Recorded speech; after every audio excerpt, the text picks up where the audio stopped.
LinkedIn. LinkedIn is a social network that is focused primarily on professional networking and career development. So some ways you might use your LinkedIn profile are to display your professional and academic experience, to search for and post jobs, to connect with your network, post updates and interact with people. It is much less personal and much more focused on who you are as a professional. LinkedIn has 660 million registered users, and they say about 40% of those users check LinkedIn daily. So there is a much larger audience there than you maybe realize.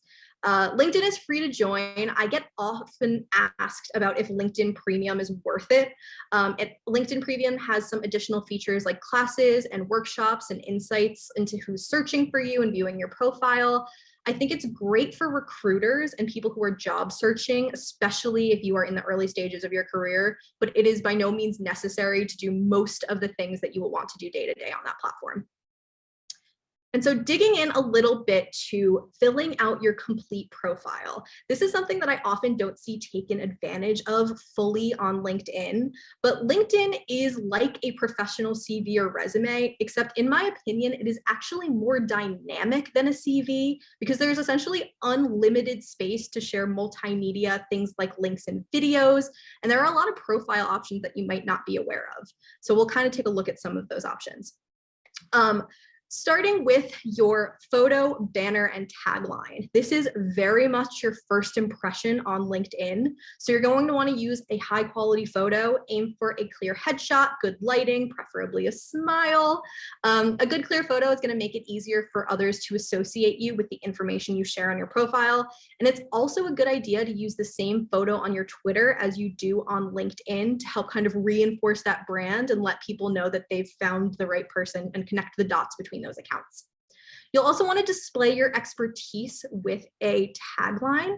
A tagline or a headline summarizes who you are, what you do. You want to be brief, but also specific as you can, which is a hard challenge. And in that headline, try to use keywords that are going to make your profile easy to find and make it clear who you are and what your expertise is right off the bat. The other main real estate you have here is the banner. So that banner profile photo kind of behind, or that banner cover photo behind your profile photo is a really great opportunity to share a bit more about your personality or highlight related images. Some people use photos of Vanderbilt campus, which we always love. But if you've got pictures of you doing visual activities, things like giving a lecture, doing lab work, teaching in class, working with students, this banner is really great to visually communicate. It's one of your first impressions that you've got, so take advantage of it if you're not. And then some of the biggest opportunities that LinkedIn provides is this rich profile section that allows you to fill in details about who you are as a professional, as an academic, and there are a lot of sections that you can potentially fill out. So your about section, you can put a much fuller bio than you would have in your headline. Oftentimes these are written in third person. They look very similar to the bio that you would send to somebody if you were at a conference or offered a speaking engagement. You can put in your full work and academic experience, and you can get pretty granular about the details, as specific as you want. Again, including more keywords is going to be a great way to help get your profile found and connect with other people in your community. So highly recommend filling that out. You can put your licenses and certifications that you have, publications and projects. You can put your skills. We'll talk a lot about skills in just a minute. You can include honors and awards, any organizations that you're associated with, volunteer experience, languages you speak, causes, and there are even more than this available. So this is a huge opportunity to share who you are in an organized and searchable way. So take advantage of this by filling it out completely, leveraging those keywords that might make you more likely to get picked up in a search, and consider the full audience of who might be seeking you out. So coming to your LinkedIn profile, looking for you, searching for you could be colleagues, peers, students, researchers, recruiters, former students or former classmates of yours who are interested in what you're up to. Conferences look for speakers using LinkedIn. It is a huge opportunity to offer the full breadth of almost everything you have to offer. This is also constantly being updated. I looked at this just recently and there were even more options than when I put this presentation together the first time. So LinkedIn is constantly updating with new and interesting ways to showcase who you are. And connecting with people on LinkedIn is going to help you keep in touch with people you meet. So think about who in your professional network you would want to stay in touch with. Think about colleagues, research assistants, staff, students, friends, family. Many, many people are on LinkedIn. And the way you connect with someone is by visiting their profile and clicking this blue button that says connect. Sometimes, depending on a user's settings, the button to connect might actually be found under that more button. I cannot quite figure out why sometimes it is connect and sometimes it is more. That is a great LinkedIn mystery. But if you can't find the connect button, it's likely hidden under more. And when you add someone on LinkedIn, you are prompted with the option to customize the invitation by sending a note with your request. And so if you are if you're connecting with someone who you know well, work with regularly, you can just go ahead and send that request. But if you are connecting with someone you don't know well, maybe a speaker you heard at a conference, someone you met on Twitter, someone in your industry whose work you admire, these are all totally valid reasons to add someone you don't know well on LinkedIn, but it's best practice to send a note along with that invitation to let them know who you are, maybe how you found them, and why you are sending that request. It's kind of a nice courtesy, it's a best practice, and it can also serve as a good conversation starter. So keep that opportunity in mind also, and it's an LinkedIn courtesy.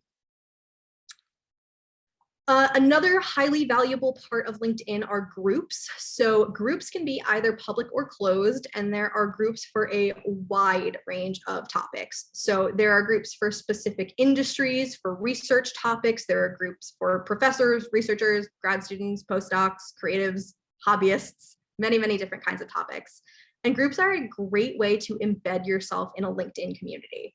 And the way that you find these groups is by using the search tool at the top. We're going to look more at the LinkedIn search function in a minute. But if you type in a relevant phrase or keyword, something associated with the organization you're in or the area that you're in, you can search groups that match that topic and then request to join them.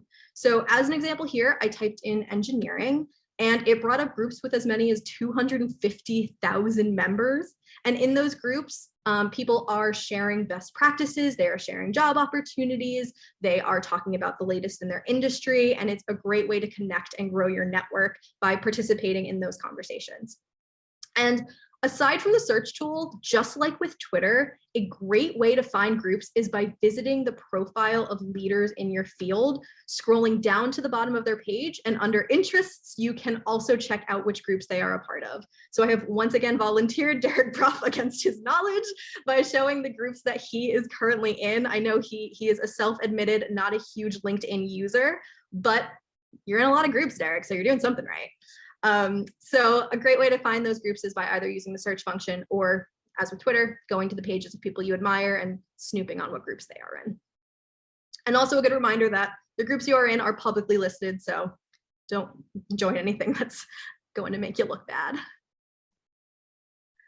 Another highly valuable function on LinkedIn is articles. Articles, in my opinion, are one of the most underutilized LinkedIn tools. So if you are someone who already has or is thinking about starting a blog, I highly recommend using LinkedIn's article tool, even if you are posting the same content that you are posting on your blog into that LinkedIn article. And that is because LinkedIn articles can go viral very, very quickly, and it is a great way to share expertise. And long form content is actually more welcoming on LinkedIn than you might expect. So to go to your articles, you go to the text box where you would post any other kind of news or link or update, and you can choose that write article option. And this opens up an editor that feels very similar to Medium. If you've used that, looks like a lot of modern sort of blogging sites. So you have the ability to add high quality images, videos, links. So take advantage of everything articles has to offer. And especially if you are someone who is able to communicate and translate your work to more of a lay audience, if you're doing research that the average person might be interested in learning more about, this is a good place to share that. And once you've started to build up your network, it's also a good place to share more in-depth or in the weeds content from within your special areas. And then I also like LinkedIn for publishing articles because you have built-in readers in the form of your network that you already have. So if you're starting a blog from scratch, it might be kind of difficult to draw attention there. But if you're starting something on LinkedIn, when you publish a blog post, it's going to go out to the feeds of the people who already follow you. So you've sort of got that built-in audience. And the community there can share reactions or comments. Comments can be a great networking opportunity. So look for ways to further the conversation around the topics you care about by engaging with those comments. And come up with a catchy headline, use hashtags to denote the subject matter, try to include an interesting image. These are all tactics that can help your posts perform well. And because articles are so underutilized, they can go viral pretty easily.